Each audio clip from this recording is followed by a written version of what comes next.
আসসালামু আলাইকুম। এখন স্ক্রিনে যেই স্ক্রিনশটটা দেখা যাচ্ছে, তো এটা দি প্রেস নামে একটা ইউটিউব চ্যানেল এবং এটার যে প্রেজেন্টার ৭১ টিভির একজন সাংবাদিক ছিল। এর আগেও হয়তোবা অন্যান্য টিভিতে কাজ করছেন উনি। মানে আমরা সেই মোটামুটি ক্লাস 7-8 থেকেই উনারে দেখতেছি নিয়মিত টিভিতে। তো লোকটা খুব সুন্দর করে কথা বলে এবং বেশ জনপ্রিয় একজন মানুষ সাংবাদিকদের ভিতরে বোঝা যায়। তো এই লোক এই যে ভিডিওটা প্রায় ৬ মিনিটের একটা ভিডিও। এখানে ৩৪ সেকেন্ডের সময় সে গত আমাদের জুলাই গণঅভ্যুত্থানের কথা বলে তারপর বলে যে তৎকালীন প্রধানমন্ত্রী হাসিনা। এবং সে হইতেছে হাসিনার নামের আগে খুনি, ফ্যাসিস্ট কোন শব্দ ইউজ করে নাই। আচ্ছা ঠিক আছে, এটার ইয়াটা হইতেছে ৩৪ সেকেন্ডের সময়। ভিডিওর ৩৪ সেকেন্ড আপনি দেখতে পাবেন যে সেখানে সে হাসিনার কথা বলতেছে এবং বলতেছে সাবেক প্রধানমন্ত্রী। কিন্তু খুনি বা ফ্যাসিস্ট কিছু বলতেছে না। কিন্তু ঠিক তার ১ মিনিট পরে ১ মিনিট ৩২ সেকেন্ডের দিকে সে হইতেছে গিয়ে এই আন্তর্জাতিক অপরাধ ট্রাইব্যুনাল যেইটা গঠিত হয়েছিল আইসিটিতে হইতেছে মাওলানা আবুল কালাম আজাদ বা যাকে হইতেছে তথাকথিত বাচ্চু রাজাকার বলা হয়। তো হুজুরের সম্পর্কে বলতে গিয়ে তখন ওখানে আবার এই জানোয়ারই বলতেছে, মানে এই যে সাংবাদিক, এই সাংবাদিক জানোয়ার বলতেছে যে অ্যা মাওলানা আবুল কালাম আজাদ যিনি বাচ্চু রাজাকার নামে পরিচিত, এবং এইটা বলার পরে সে আবার ওই বাচ্চু রাজাকার বলে তারা সম্বোধন করতেছে যে বাচ্চু রাজাকারের বিচার হয় এভাবে, বাচ্চু রাজাকারের ফাঁসির আদেশ হয় এগুলো। এবং তার সাথে তুলনা দিতেছে খুনি হাসিনার ব্যাপারে যে খুনি, তখন উনি বলতেছে যে হাসিনারও ফাঁসির রায় হয়েছে, হাসিনারও হ্যান হইছে ত্যান হইছে। তো এখন উনি যখন আবুল কালাম আজাদ সাহেবের কথা বলতেছে তখন ঠিকই বলতেছে বাচ্চু রাজাকার।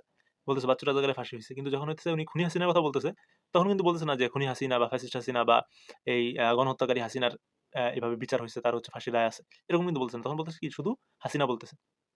তো এইটা হইল গিয়ে আমাদের একদম মানে সংবাদ মাধ্যমগুলার একটা অবস্থা বা সাংবাদিকদের বর্তমানে একটা অবস্থা বা আমাদের তথাকথিত সেকুলার এলিট কুলাঙ্গার যারা আছে, কালচারাল এলিট যারা আছে তাদের একটা অবস্থা হইতেছে ওনার এই ভিডিওর এই ১ম ১.৫ মিনিটের ভিতরে বোঝা যায়।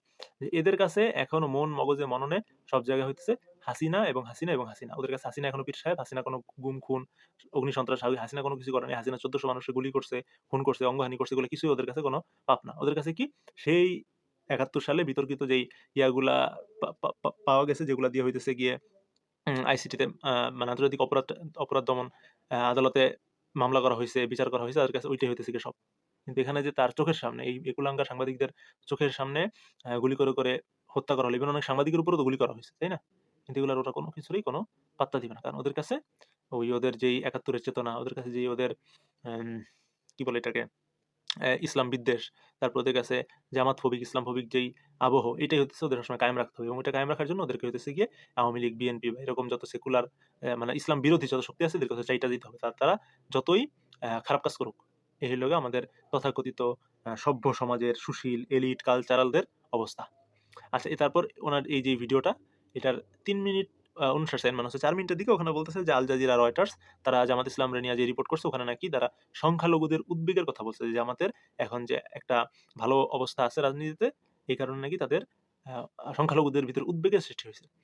আমরা যারা এই যে ৫ টা যেই ছাত্র সংসদ নির্বাচন হইলো, তারপরে সামনে আরো একটা হবে। এই সবগুলো নির্বাচনে এই কি মানে ১ জন ২ জন সংখ্যালঘু এখানে ভোট দিছে।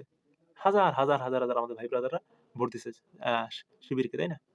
সংখ্যালঘুদের উদ্বেগ, এটা হচ্ছে ওই সংখ্যালঘুদের উদ্বেগ যারা হইতেছে এতদিন অবৈধভাবে, অনৈতিকভাবে হাসিনার কাছ থেকে, খুনি হাসিনার কাছ থেকে, এই খুনি আওয়ামী লীগের কাছ থেকে সুবিধা পেয়ে গেছে। তাদের ভিতরে উদ্বেগ হইতেছে কেন? কারণ তারা এখন আর ওই আগের মতো ফাউ খাইতে পারবে না। তারা এখন আর ওই মানে ন্যূনতম যোগ্যতা দিয়া সর্বোচ্চ বেতনে বা সর্বোচ্চ সুযোগ সুবিধা নিতে পারবে না। এইটা হইতেছে তাদের উদ্বেগের জায়গা। কারণ ভাই আমরা যারা সাধারণ মানুষজন, আমরা তো প্রত্যেকদিন বিভিন্ন মানুষের সাথে চলাফেরা করি, তাই না? তো কেউ তো উদ্বেগের কথা বলতেছে না। এগুলো তারা উদ্বেগের কথা বলতেছে যারা হইতেছে গিয়ে সংখ্যালঘুর আড়ালে মূলত আওয়ামী লীগের দালাল।